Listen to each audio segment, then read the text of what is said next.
Comment vaincre la procrastination pour de bon? À la fin de cette vidéo, tu sauras exactement quoi faire pour rester motivé, peu importe la situation. Je vais t'expliquer en quoi consiste cette méthode, puis on verra l'application étape par étape. Alors prends de quoi noter et reste bien jusqu'au bout. Mais avant ça, si tu me connais pas, je vais me présenter rapidement. Je m'appelle Sam, je suis coach sportif et j'aide les hommes à se forger un corps et un mental de guerrier sans passer des heures à la salle. Alors si toi aussi tu considères ton physique comme un moyen de s'épanouir et de s'accomplir personnellement, bienvenue sur cette chaîne. Donc cette méthode, c'est d'avoir une vision et une anti-vision. Donc là, on n'est pas sur l'objectif en lui-même, on est sur pourquoi cet objectif. Et c'est très différent de faire la distinction entre les deux. La vision, ça va être le pourquoi est-ce que tu veux atteindre ce résultat. Et donc ça va demander un travail d'introspection, donc le fait d'aller chercher en soi-même pour comprendre la raison profonde qui nous donne envie d'avoir ce résultat. Et donc dans ce travail d'introspection, tu vas essayer de chercher l'émotion, donc les événements qui t'ont donné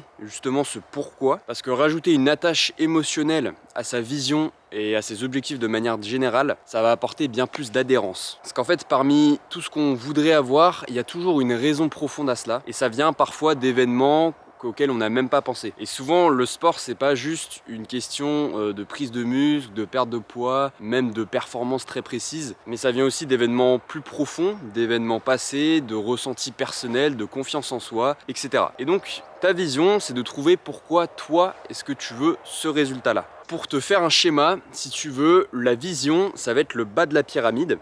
En fait, c'est la base de tout. Ensuite, sur cette base-là, on va avoir les objectifs et en dernier, les actions que tu vas mettre en place. Donc en fait, ta vision, c'est vraiment les fondations, c'est la base de tout. Tu ne peux pas définir de bons objectifs si tu n'as pas établi une vision au préalable. Et donc qui dit bons objectifs par la suite dit aussi bonnes actions à prendre. Donc définis ta vision. Donc c'est pour cette raison que tu dois définir ta vision. Maintenant, l'antivision, c'est l'exact opposé. C'est ce qui se passera si tu échoues, si tu te laisses aller et si tu passes à côté de tes rêves. C'est les résultats que tu ne veux pas avoir et c'est la pire situation qui puisse t'arriver. Donc en fait, ton antivision est complémentaire à ta vision, parce que justement elle va permettre de la renforcer et de la rendre encore plus forte. Parce qu'en fait, là où tu vas aller chercher ta vision, tu vas fuir ton antivision. Donc c'est aussi important de savoir où est-ce que tu ne veux pas aller pour savoir où est-ce que tu veux aller. Ok, donc concrètement, comment est-ce qu'on construit ta vision et ton antivision? En fait, pour pouvoir que ton cerveau le considère comme sérieux, va falloir le rattacher à des éléments réels. Donc il y a plusieurs manières de construire ta vision. Déjà, tu vas commencer par l'écrire à la première personne, c'est hyper important. Donc je veux ci,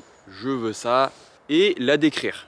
Tu peux également, et je te le conseille très fortement, de faire un tableau avec des images. Donc sur ce tableau, tu vas mettre des images qui te font penser et qui décrivent en fait ta vision. En plus de mettre par exemple tes succès personnels, tes personnages préférés auxquels tu voudrais ressembler, pour pouvoir alimenter et mettre des images et des exemples concrets sur ta vision.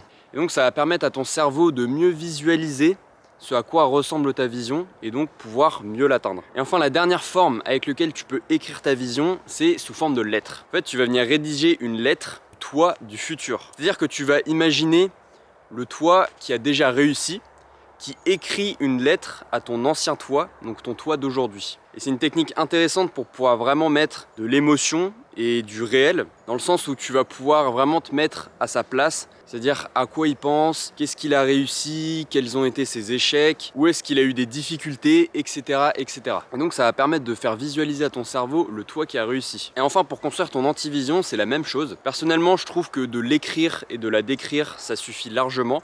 Après, toutes les techniques, par exemple de tableau ou de lettres, ça peut également marcher sur l'antivision. Mais je veux dire, tant que tu l'as établi et que tu as une idée de ce que c'est, ça suffit amplement. Et ce qu'il faut que tu retiennes, c'est vraiment de mettre de l'émotion et de l'implication dedans. Parce que c'est ce qui va faire que ton cerveau le considère comme réel. Donc vraiment penser à ce que tu ressens, ce que tu vois, comment est-ce que tu te considères, l'impact que ça a eu sur tes relations. Bref, plein de petits détails qui va te permettre de visualiser ces deux visions. Une fois que tu as établi ces deux visions, l'important pour toi, c'est d'en faire une habitude. Dans le sens où tous les jours, tu vas essayer de lire ta vision et ton antivision au moins une fois. Pour vraiment programmer ton cerveau à aller vers une direction pour en fuir une autre. Donc cette méthode de vision et d'antivision, elle est vraiment puissante parce que c'est à la base de tout. C'est vraiment un modèle sur lequel tu vas pouvoir t'appuyer et t'épauler pour réussir tes objectifs. Et j'aimerais que tu comprennes cette distinction. Le but de ton cerveau, ce n'est pas de te rendre heureux, mais c'est de te garder en vie. Donc implique-toi à fond pour faire comprendre à ton cerveau qu'il n'a pas le choix. Parce que si tu donnes le choix à ton cerveau entre l'option difficile qui te fera avancer et l'option facile qui te fera stagner, il choisira systématiquement l'option la plus facile. Donc implique-toi, ne laisse surtout pas le choix à ton cerveau de choisir une autre option,